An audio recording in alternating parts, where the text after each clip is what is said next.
করা হবে, কিন্তু জেনে রাখো এটাকে ওয়াশ করতে আসছে, ঠিক আছে? আয়নাগর না এখানে, হাজিবাদ না এখানে, কোনো রাজনীতির আলোচনা এখানে চলবে না। আপনি কি বক্তব্য দিচ্ছেন এখানে? রাজনীতির কোনো নো নো আলোচনা নো করতেছি না। No, only wash. কোনো রাজনীতির বক্তব্য এখানে দেবেন না। সেটা কিসের রাজনীতি? না, তা আপনি আয়নাগরের কথা কেন বললেন? ফেসিবাদ কেন বললেন? চিত্রটা তুলে ধরলাম। নো, এটা চিত্র, আমি একটা তো চিত্র বললাম নো। বাংলাদেশে তুলে ধরলাম। নো, এভাবে তো বলা আমার সিস্টেম না, এখানে আলেমরা আছে। যে থাক, আমি আপনাকে নিষেধ করলাম। কোন রাজনৈতিক কথা যদি বলতে হয় আপনাকে আমি স্টেজ থেকে এটা নামাবো। কেমন বিষয়? একজন আলেম No, no, বলবে। আপনি তর্ক করেন না, আমার সঙ্গে তর্ক করেন না। আমি তর্ক পছন্দ করি না।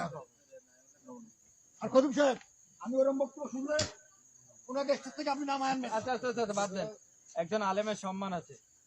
না, তারপরে আমি আমি বলতেছি দেখতেছি, আমার ওয়াজে আমি কোনো রাজনৈতিক দেখতেছি, বক্তব্য চলবে না। আমি দেখতেছি বললাম তো।